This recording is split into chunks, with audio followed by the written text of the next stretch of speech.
안녕하세요, 여러분. 상상해보세요.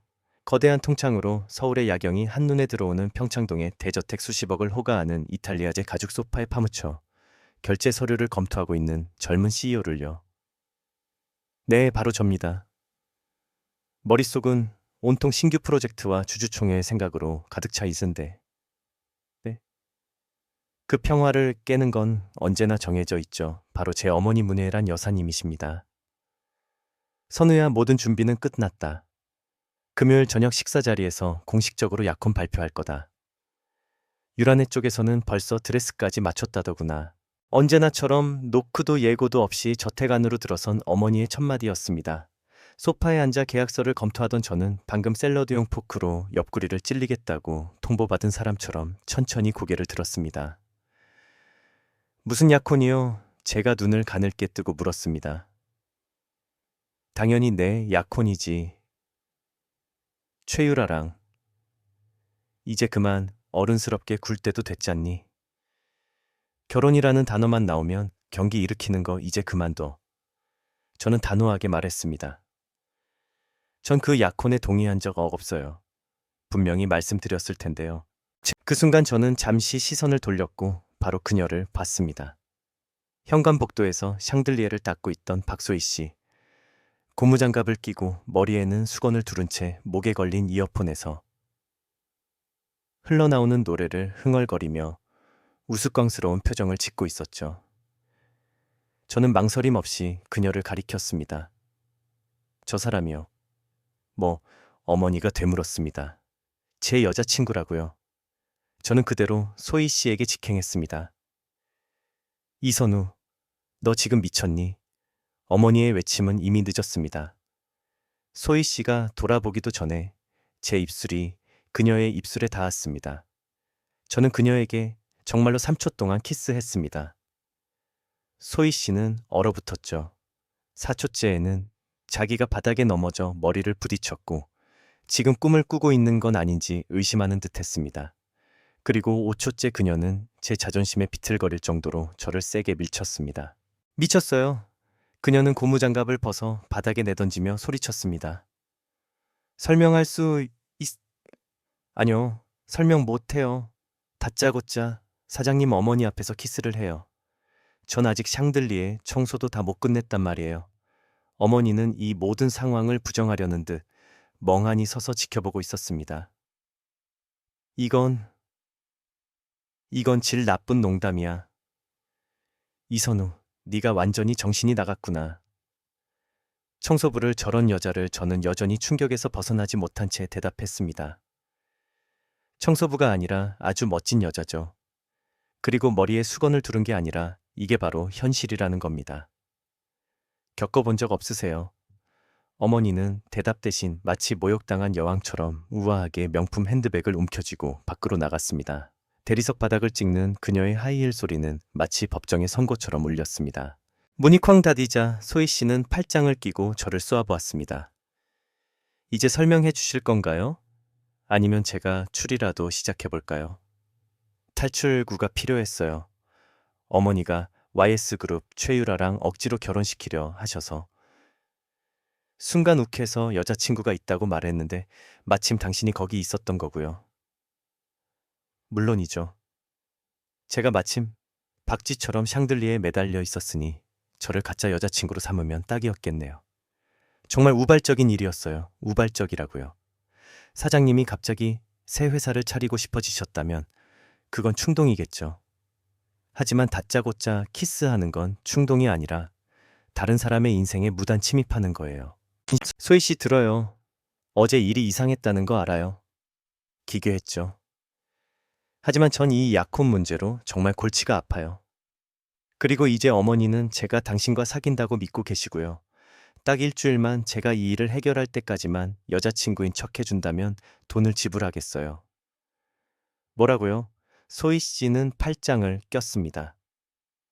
여자친구인 척 해주면 돈을 준다고요. 제가 뭐로 보여요? 막장 로맨스 영화에 나오는 대타 배우 아니요. 좋은 기회를 알아볼 만큼 똑똑한 사람으로 보는데요. 아, 물론이죠.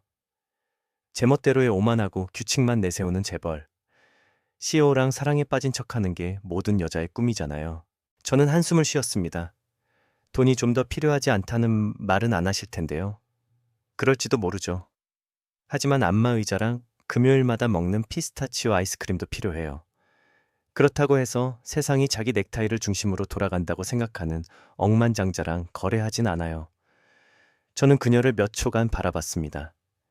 소희 씨는 팔짱을 끼고 턱을 치켜든 채 가난할지는 몰라도 팔 물건은 아니다 라고 말하는 듯 굳건히 서 있었습니다. 알겠습니다. 제가 말했습니다. 생각 바뀌면 알려줘요. 저는 더 이상 말없이 주방을 나갔고 뒤에는 상처 입은 자존심과 비싼 커피 향기만이 무겁게 남았습니다. 몇 시간 후 소희 씨는 어머니에게서 온 전화를 받았습니다. 남동생인 민준이가 다시 병원에 입원했다는 소식이었습니다. 심장병이 악화되어 이달 말까지는 수술을 받아야 하는데 대기 명단은 지갑이 두둑할 때만 빠르게 줄어들었죠. 그녀는 눈물이 가득 고인 채 천천히 전화를 끊었습니다. 그날 저녁 복도를 닦고 있던 그녀는 벽난로 옆에서 휴대폰을 만지작거리고 있는 저를 보았습니다. 제가 그녀를 보고 고개를 들자 그녀가 물었습니다. 그 제안 아직 유효한가요? 제가 눈썹을 치켜 올렸습니다. 일요일까지요. 일주일에 500만 원. 바로 계좌로 입금해 드리죠. 1,000만 원이요. 소희 씨가 말했습니다. 내일 존존 그리고 계약서도 쓰고요. 갑작스러운 키스나 허락 없는 스킨십은 금지예요. 그리고 조건이 있어요. 제가 의자에 등을 기댔습니다. 계속해보세요. 첫째, 저한테 이래라 저래라 하지 마세요. 전 사장님, 비서도 조수도 애완동물도 아니니까요. 알겠습니다. 둘째, 제 외모에 대해 이러쿵저러쿵 하지 마세요. 좋든 나쁘든요. 그리고 저를 무슨 개인 스타일링 프로젝트처럼 꾸미려고 하지 마세요. 정말 리스트라도 있는 모양이네요. 셋째, 전 제 동생 때문에 이 일을 하는 거예요. 만약 저를 무시하거나 무례하게 굴거나 굴욕감을 주려고 하면 그 즉시 계약은 끝이에요. 아시겠어요? 저는 그녀를 바라보다가 손을 내밀었습니다. 계약하죠. 소희 씨는 그 손을 단호하게 잡았습니다. 좋아요. 이제 비켜주세요. 바닥이 저절로 닦이지는 않으니까요. 거래 후 3일째 되던 날, 저는 마치 다음 주 화요일에 세상에 종말이 올 거라고 발표하려는 사람처럼 주방으로 들어섰습니다. 오늘 저녁 식사 약속이 있어요. 제가 긴장한 채 넥타이를 고쳐매며 말했습니다. 소희 씨는 청소용품을 정리하다 말고 저를 쳐다봤습니다. 누구요? 사장님이랑. 사장님 죄책감이 같이 가는 거면 저 없이 다녀오세요. 당신이랑 나 그리고 우리 가족이요. 어머니가 여자친구를 꼭 한번 만나보고 싶다고 고집하셔서요. 물론이죠. 이 거대한 저택에서 여자친구인 척하는 것만으로는 부족했나 보네요. 이제 메인 무대에서 공연까지 해야 한다고요. 제가 한숨을 쉬었습니다. 그냥 저녁 한 끼예요, 소희 씨. 가서 먹고 웃고 예의 바른 농담 몇 마디 하면 끝이에요. 예의 바른 농담이요. 저를 아시잖아요. 제 유머 감각에는 예의 필터가 워낙 없다고요. 제발요 중요해요. 그녀는 몇 초간 저를 쳐다봤습니다. 제발이라고 부탁하는 제 모습에서 평소에 통제된 태도와는 다른 어떤 연약함이 엿보였던 모양입니다. 좋아요. 하지만 사장님, 어머니가 저를 샐러드에 들어간 벌레 보듯이 쳐다보면 저도 가만히 있지는 않을 거예요. 뒷감당은 사장님이 하세요. 계약하죠. 6시 정각 소희 씨는 짙은 색 청바지에 재미있는 프린트가 있는 흰색 상에 심플한 재킷을 걸치고 낡았지만 깨끗한 부츠를 신 중앙 계단을 내려왔습니다. 머리는 높게 묶었고 빨간 립스틱이 마지막 포인트였습니다. 저는 아마 그녀의 1년치 월급보다 비쌀 법한 짙은색 정장을 입고 현관에서 기다리고 있었습니다. 그녀를 보자 잠시 망설였습니다. 괜찮아 보이네요. 제가 팔을 내밀며 말했습니다. 그 압도적인 열정에 감사드려요. 그녀는 마지막 계단을 내려오며 대답했습니다. 사장님, 가족이 패션쇼를 기대하는 건 아니겠죠. 분명 좋아할 거예요. 제가 다시 팔을 내밀며 거짓말했습니다. 그럼요, 고양이가 찬물 목욕을 좋아하듯이요. 문혜란 여사님이 고른 레스토랑은 메뉴판마저 손님의 신발을 평가하는 듯한 곳이었습니다. 하얀 리넨, 식탁보 예절학 박사 학위라도 있는 듯한 웨이터들, 그리고 구석에서 부드럽게 연주되는 그랜드 피아노까지. 우리가 먼저 도착했습니다. 그녀는 호기심과 불편함이 뒤섞인 표정으로 주위를 둘러봤습니다. 여긴 너무 화려해서 저절로 자세가 교정되네요. 그녀가 속삭였습니다. 걱정 말아요. 그냥 비싼 음식을 작은 접시에 담아주는 곳일 뿐이니까요. 이런 인테리어라면 물에도 성이 붙어 있겠어요. 5분 후 문혜란 여사님이 위풍당당하게 등장했고 그 뒤를 희끗희끗한 머리에 키 큰 남자와 마치 명품 잡지에서 튀어나온 듯한 흠잡을 데 없는 금발의 최유라가 붉은 드레스를 입고 따라 들어왔습니다. 선우야. 어머니는 아들의 뺨에 마치 비즈니스 거래처럼 차가운 키스를 하며 인사했습니다. 그리고 이쪽이 소희 양이겠구나. 안녕하세요, 사모님. 소희 씨는 예의 바른 미소를 지으며 손을 내밀었습니다. 어머니는 그 손을 마치 독사 보듯 했지만 재빨리 잡았습니다. 내 남편 이정훈 회장이고 여긴 우리 소중한 친구 최유라 양이야. 아내와는 달리 이정훈 회장, 즉 제 아버지는 따뜻하게 웃었습니다. 만나서 반갑네, 소희, 양. 선우에게 듣자니 두 사람 만남이 꽤 독특했다면서 아드님은 첫인상을 남기는 아주 특별한 재주가 있으시더라고요. 유라가 눈웃음은 짓지 않은 채 미소 지으며 앞으로 나섰습니다. 참 흥미로운 옷이네요, 소희 씨. 빈티지인가요? 아니요, 사실 지난 시즌 마트 2월 상품이에요. 소희 씨는 유머를 잃지 않고 대답했습니다. 하지만 칭찬 고마워요. 유라 씨 드레스도 정말 아름답네요. 제 6개월치 월급보다 비싸겠어요. 유라의 미소가 살짝 굳었습니다. 저녁 식사 내내 어머니는 탱크의 섬세함으로 공격을 퍼부었습니다. 그래서 소희 양. 선우 집에서 일한다고 들었는데 정확히 무슨 일을 하지 청소와 정리를 담당하고 있어요. 기본적으로 모든 것을 반짝이고 향기롭게 만드는 일이죠. 참 실용적이네. 어머니는 연어를 수술하듯 정교하게 자르며 말했습니다. 네, 특히 어지럽히는 걸 좋아하는 사람들과 일할 때는 아주 실용적이죠. 소희 씨는 유라를 똑바로 쳐다보며 대답했습니다. 아버지는 조용히 웃음을 터뜨리며 와인 한 모금으로 그것을 가리려 했습니다.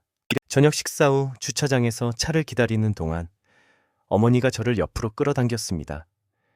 우리 집안의 명성을 망치고 싶으면 너 혼자 해. 하지만 저 애는 여기서 오래가지 못할 거야. 어머니는 억제된 분노로 번뜩이는 눈으로 속삭였습니다. 엄마 제발. 네가 바보처럼 굴 때는 엄마라고 부르지 마. 저 애는 우리 세상 애가 아니야, 선우야. 그걸 빨리 깨달을수록 좋아.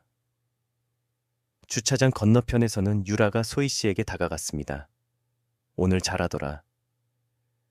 그녀는 가짜 친절을 베풀며 말했습니다. 하지만 그건 그냥 준비 운동이었어.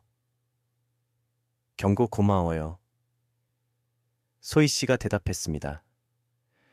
하지만 경쟁자가 나타났다고 해서 내가 도망칠 거라고 생각했다면 착각이에요. 난 도자기 공주님 따위는 무섭지 않으니까. 유라는 차가운 미소를 짓고는 돌아서 갔습니다. 돌아오는 차 안에서 저는 오랫동안 침묵했습니다. 당신 정말 대단했어요. 제가 마침내 말했습니다. 전 그냥 저 자신이었을 뿐이에요. 그게 대단하다면 사장님 기준이 아주 낮은 거겠죠. 그런 게 아니에요. 그냥 당신은 굴복하지 않았잖아요. 단 한순간도요. 소희 씨는 저를 곁눈질했습니다. 제가 고개 숙일 거라고 기대하셨어요. 뭘 기대했는지 모르겠어요. 하지만 이건 아니었어요. 이게 뭔데요? 저는 망설였습니다. 용감하고 진솔하고 흥미로워요. 조심하세요, 사장님. 그러다 진짜로 저를 좋아하게 될지도 몰라요. 저는 미소 지었지만 대답하지 않았습니다. 솔직히 그럴 가능성이 더는 불가능하게 보이지 않기 시작했기 때문입니다. 그 끔찍했던 저녁 식사 다음 날 저는 한층 더 멋진 정장을 입고 나타나 결단력과 긴장감이 뒤섞인 표정으로 발표했습니다. 오늘 밤 저와 함께 행사에 가주셔야겠습니다. 간식을 준비하던 소희 씨는 손에 든 칼과 함께 얼어붙었습니다. 무슨 행사요? 한국경영인 협회 자선 갈라예요. 사업상 중요하고 어머니와 유라도 올 겁니다. 알겠네요. 가짜 여자친구를 사교계에 과시할 시간이군요. 정확해요. 그런 자리에 어울릴 만한 드레스는 있습니까? 행사는 서울에서 가장 호화로운 호텔에서 열렸습니다. 연 회장은 흰 꽃과 금빛 조명 우아하게 차려진 테이블로 장식되어 있었습니다. 턱시도를 입은 남자들과 값비싼 드레스를 입은 여자들이 샴페인 잔을 들고 다니며 사업과 자선에 대해 이야기했습니다. 우리가 들어서자마자 모든 시선이 우리에게, 아니 정확히는 그녀에게 쏠리는 것이 느껴졌습니다. 그리고 그 시선은 감탄의 눈빛이 아니었습니다. 긴장 풀어요. 제가 팔을 내밀며 속삭였습니다. 당신도 여기 있는 누구만큼이나 자격 있어요. 네, 그러시겠죠. 그래도 격려해주려 애쓰는 건 고맙네요. 우리가 샴페인 잔을 들자마자 문예란 여사님이 나타났고 그 뒤를 제 차보다 비쌀 법한 붉은 드레스를 입은 최유라가 따랐습니다. 선우야, 얘. 어머니는 소희 씨에게서 눈을 떼지 않으자며 는 채 아들의 뺨에 입을 맞추며 인사했습니다. 여기서 널 보니 놀랍구나, 소희 양. 안녕하세요, 사모님. 행사가 아름답네요. 그래, 그렇지. 물론 넌 이런 환경에 익숙하지 않겠지만. 소희 씨가 대답하기도 전에 유라가 도끼 어린 미소로 다가왔습니다. 소희 씨 흥미로운 드레스네요. 또 빈티지, 사실 빌린 건데 알아봐줘서 고마워요. 유라 씨 드레스도 멋지네요. 한 가족 한 달 식비는 좋게 나오겠어요. 유라의 미소가 흔들렸습니다. 저녁 식사 내내 비난은 계속되었습니다. 유라는 사회적 예절을 모르는 사람들에 대해 비꼬았고 어머니는 이런 수준의 행사에 와본 적은 있나? 와 같은 질문을 답을 이미 안다는 듯한 어조로 던졌습니다. 소희 씨는 이 모든 것을 위엄 있게 견뎌냈습니다. 가능할 때는 유머로 응수했고 그럴 가치가 없을 때는 무시했습니다. 하지만 한계는 그녀들이 여자 화장실에 갔을 때 찾아왔습니다. 이 연기를 계속할 수 있을 거라고. 정말 생각해 유라가 거울을 보며 립스틱을 고쳐 바르며 물었습니다. 무슨 연기요? 소희 씨가 손을 씻으며 대답했습니다. 제발 청소부가 이선우랑 사귄다고 여기 있는 모든 사람이 그게 말도 안 된다는 걸 알아. 넌 그냥 일시적인 기분 전환용일 뿐이야. 제가 일시적이든 아니든 그건 유라 씨가 상관할 바 아니에요. 당연히 상관 있지. 난 선우를 몇 년 동안 알아왔어. 그 애가 뭘 좋아하고 뭘 필요로 하는지 안다고. 그건 절대 자신이 아닌 다른 사람인 척하는 직원이 아니야. 소희 씨는 그녀를 마주보며 돌아섰습니다. 제가 흥미롭다고 생각하는 게 뭔지 아세요? 유라 씨, 당신은 저에 대해 너무 걱정한 나머지 왜 선우가 당신 같은 도자기, 공주님 대신 평범한 청소부를 택했는지 물어보는 걸 잊었다는 거예요. 우리는 서로에게 몸을 기울였습니다. 그리고 저는 그녀의 숨결이 제 얼굴에 닿는 것을 느낄 수 있었습니다. 거기 있었구나. 어머니의 목소리에 우리는 화들짝 놀라 떨어졌습니다. 그 행사가 끝나고 이틀 후 최유라는 자신의 사무실에서 그녀가 생각하기에 가장 기발한 계획을 실행에 옮기고 있었습니다. 그녀는 수년간 저를 지켜보며 제 약점을 파악했고 마침내 제 아킬레스건을 찾아냈다고 믿었습니다. 바로 저의 진정한 관심을 처음으로 사로잡은 그 반항적인 청소부였죠. 유라는 전화를 들어 평판이 좋지 않고 미래의 이익을 대가로 기꺼이 부탁을 들어주는 것으로 알려진 박 이사에게 전화를 걸었습니다. 박 이사님, 유라예요. 부탁 하나 들어주셔야겠어요. 우리 둘 댁에 아주 이득이 될 만한 부탁이요. 오후 3시 15분 저는 사무실에서 봉투 하나를 받았습니다. 안에는 사진 3장이 들어 있었습니다. 소희 씨가 이것 사오로 들어가는 사진, 박 이사가 목욕 가운을 입은 채 문 앞에서 그녀와 이야기하는 사진, 그리고 마치 두 사람이 서로 가까워지는 것처럼 보이는 사진 한 장이었습니다. 사진과 함께 메모가 있었습니다. 내가 어떤 여자를 감싸고 있는지 알아야 할 것 같아서 걱정하는 친구가. 저는 사진을 멍하니 쳐다보며 속이 메스꺼워지는 것을 느꼈습니다.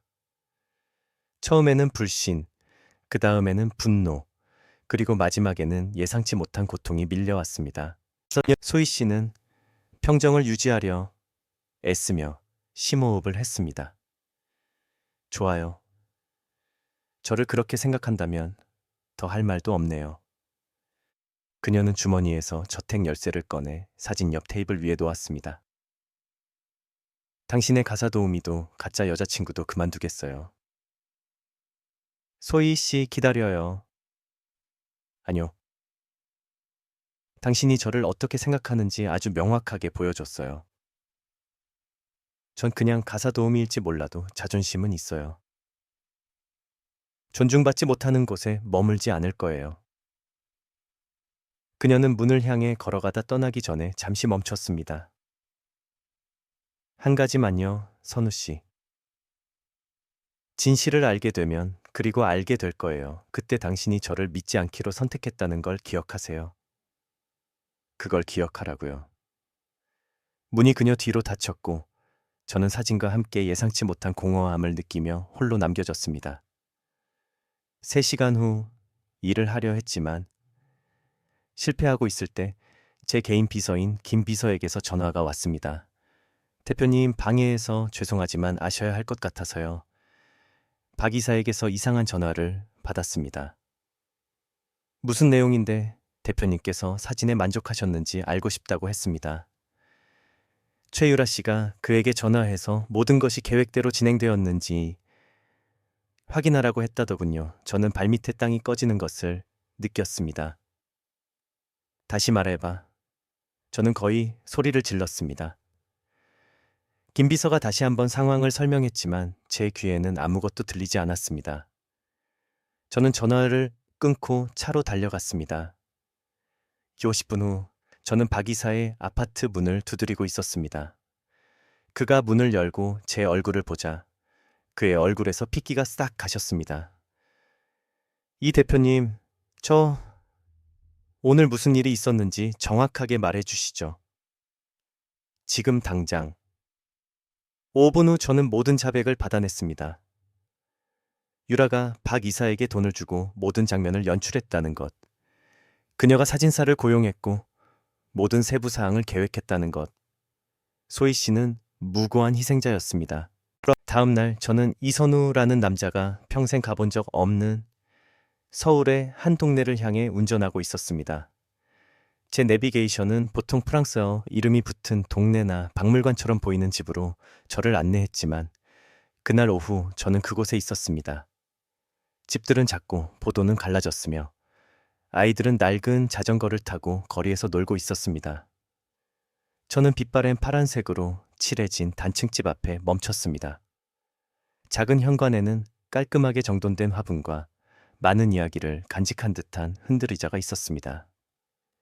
저는 100만 원짜리 정장과 대부분 사람들의 차보다 비싼 시계, 이탈리아제 가죽 구두를 신고 있었습니다. 마치 이방인이 낯선 땅에 발을 들여놓은 것 같았죠. 하지만 소희 씨는 어제 이후로 제 전화를 받지 않았고 저는 직접 와야 한다는 것을 알았습니다. 방충망 문을 두드리자 50대 여성이 나타났습니다. 그녀는 소희 씨와 같은 검은 눈동자와 따뜻하지만 경계하는 미소를 지니고 있었습니다. 누구시죠? 소희 씨. 어머니 되시나요? 저는 이선우라고 합니다. 소희 씨와 같이 일합니다. 여성의 표정이 즉시 바뀌었습니다. 그 사장님이시군요. 몇 초 후 낡은 청바지에 프로농구팀 티셔츠를 입은 소희 씨가 나타났습니다. 그녀는 놀란 듯했고 그다지 행복해 보이지는 않았습니다. 선우 씨, 여긴 어쩐 일이에요? 이야기하러 왔어요. 제발요. 어머니는 우리 둘 사이를 훑어보더니 말했습니다. 자, 이왕 왔으니 들어오세요. 사람을 문 밖에 세워둘 순 없지. 저는 두 여성을 따라 집 안으로 들어갔습니다. 거실은 작지만 아늑했고 가족 사진이 벽을 가득 채우고 있었습니다. 저는 소희 씨에게 끔찍한 실수를 저질렀다고, 그녀를 믿었어야 했다고 모든 것을 설명하고 진심으로 사과했습니다. 그녀의 어머니와 남동생 민중군 앞에서요. 그들은 제가 한 짓을 듣고 처음에는 분노했지만 제 진심 어린 후회에 마음을 열었습니다. 저녁 식사까지 함께하게 되었고 저는 그곳에서 제가 상상했던 것과는 전혀 다른 따뜻함과 가족애를 느꼈습니다. 소희 씨는 저를 용서해 주었습니다. 단 한 가지 조건을 걸었죠. 다음번에 누가 저에 대해 이상한 소리를 하면 제일 먼저 저한테 물어보세요. 언제나요? 약속하죠. 유라는 미소 지었지만 그 눈에는 승리감이 서려 있었습니다. 선우 씨 어제 아버지와 이야기했어요. 우리 SU테크에 500억 원을 투자하실 의향이 있으시대요. 물론 그건 우리 두 집안이 공식적으로 결합될 때만 가능한 이야기지만요. 식당 바로 밖에서 소희 씨는 복도를 청소하다가 그 대화를 들었습니다. 모든 단어가 배를 강타하는 것 같았습니다. 그녀는 언젠가 이 날이 올 줄 알았습니다. 마음속 깊은 곳에서 알고 있었죠. 이선우는 결혼이 비즈니스 거래이고 이익이 사랑보다 앞서며 자신 같은 사람은 일시적인 기분 전환용에 불과한 세상에 속해 있다는 것을요. 저는 잠시 침묵했습니다. 생각할 시간이 필요해요. 생각할 건 없어. 유라가 말했습니다. 명백한 선택이잖아. 그래도 시간이 필요해요. 제가 대답했습니다. 어머니가 일어섰습니다. 월요일까지 시간을 주마. 그때까지 답이 없으면 네가 무책임을 선택한 걸로 알고 그에 따라 행동하겠다. 그들이 떠난 후 저는 식당에 홀로 남아 창밖을 멍하니 바라보았습니다. 500억. 제가 맨손으로 일군 회사 가족의 유산. 모든 것이 제가 하고 싶지 않은 결정에 달려 있었습니다. 그날 밤 소희 씨는 일을 마치고 자기 방으로 갔습니다. 잠을 이룰 수 없다는 것을 알았기에 작은 책상에 앉아 종이 한 장을 꺼냈습니다. 1시간 동안 썼다 지우기를 반복했습니다. 마침내 그녀는 하고 싶은 말을 모두 담아냈습니다. 편지를 다 쓴 그녀는 그것을 조심스럽게 접어 제 방으로 갔습니다. 문틈으로 빛이 새어 나오고 있었습니다. 저는 아직 깨어 있었죠. 그녀는 문 밑으로 편지를 밀어넣고 자기 방으로 돌아갔습니다. 2시간 후 잠자리에 들 준비를 하다가 저는 그 편지를 발견했습니다. 소희 씨의 글씨체였습니다. 세연우 씨 어렸을 때 엄마가 항상 말씀하셨어요. 인생은 선택의 연속이라고요. 어떤 건 쉽고 어떤 건 불가능하지만 결국 거울을 보고 자신이 본 사람을 좋아할 수 있어야 한다고요. 저는 당신이 공영에 처한 걸 알아요. 당신의 가족이 압박하고 회사가 위태롭고 이 모든 게 제가 완전히 이해할 수 있는 것보다 훨씬 복잡하다는 것도요. 그래서 당신을 위해 일을 더 쉽게 만들어주기로 결심했어요. 저는 내일 아침 떠나요. 화가 나거나 상처받아서가 아니라 당신이 저에 대한 걱정 없이 이 결정을 내려야 하기 때문이에요. 당신이 빅토리아와 당신 가족이 원하는 삶을 선택한다면 전 이해할게요. 원망하지 않을 거예요. 하지만 다른 길을 선택한다면, 당신이 진정으로 원하는 것을 위해 싸우기로 결심한다면 그때는 저를 찾아와 주세요. 기다리고 있을 테니까요. 딱 한 가지만요, 선우 씨. 당신 자신을 먼저 선택하세요. 당신 어머니도 회사도 남들이 뭐라고 할지도 아닌 오직 당신의 선택을 하세요. 당신은 행복할 자격이 있어요. 모든 것에 감사했습니다. 소희, 저는 편지를 3번 읽었습니다.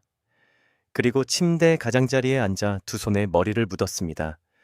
그녀가 저를 위해 떠나려 하고 있었습니다. 그 순간 저는 제가 무엇을 해야 하는지 정확히 알았습니다. 다음 월요일 아침 8시 소희 씨는 거대한 마호가니 테이블과 도시의 정형이 보이는 인상적인 회의실에서 모든 세부 사항이 완벽한지 확인하고 있었습니다. 9시 40분, 그녀가 청소용품을 치우고 있을 때 문이 열리고 사람들이 들어오기 시작했습니다. 하지만 그들은 일본인 투자자들이 아니었습니다. 문혜란 여사 최유라, 그리고 제가 모르는 정장 차림의 남자들이었습니다. 소희 씨 어머니가 놀라며 말하랬습니다. 여기서 뭐 하는 거지? 회의 때문에 청소하고 있었습니다. 그들이 모두 자리에 앉았을 때 제가 들어섰습니다. 어머니, 사실 소희 씨는 여기 있어야 합니다. 이 회의는 그녀에 관한 것이니까요. 소희 씨의 얼굴에서 핏기가 가셨습니다. 제가 테이블 머리에 자리를 잡고 말했습니다. 몇 주 전 한 놀라운 여성이 제 삶에 들어와 모든 것을 바꾸어 놓았습니다. 그녀는 제가 두려워할 때 용감했고, 제가 가식적일 때 진실했으며, 제가 이기적일 때 충성스러웠습니다. 그리고 저는 제가 누군가를 사랑할 수 있다고 생각했던 것보다 더 그녀를 사랑한다는 것을 깨달았습니다. 저는 소희 씨에게 걸어갔습니다. 그녀는 눈물을 글썽이며 마치 자신을 보호하려는 듯 여전히 청소용 걸레를 든 채 얼어붙어 있었습니다. 저는 그곳 회의실 모두 앞에서 무릎을 꿇었습니다. 박소희 씨, 저와 결혼해 주시겠습니까? 뒤따른 침묵은 절대적이었습니다. 제정신이 아니군요. 그녀가 속삭였습니다. 그럼 미친 남자와 결혼해 주겠어요. 그녀가 참았던 눈물이 마침내 흘러내렸습니다. 네, 이 미친 남자야. 하지만 설거지는 당신도 같이 하는 거예요. 방 안은 소음으로 터져나갔습니다. 몇몇 이사들은 박수를 쳤고 어머니는 말을 잃었습니다. 유라는 이미 문을 박차고 나가버렸습니다. 저는 일어나 소희 씨에게 키스했습니다. 우리가 떨어졌을 때 제가 속삭였습니다.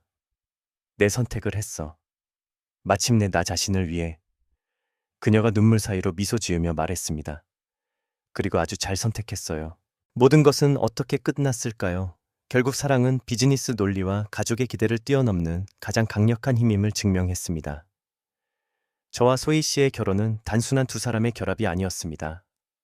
그것은 두 개의 다른 세계가 만나 서로의 장점을 배우고 편견의 벽을 허물며 진정한 파트너십을 구축하는 과정이었습니다. 어머니는 처음에는 충격을 받았지만 제가 진정으로 행복해하는 모습을 보며 점차 소희 씨를 가족으로 받아들였습니다. 그녀는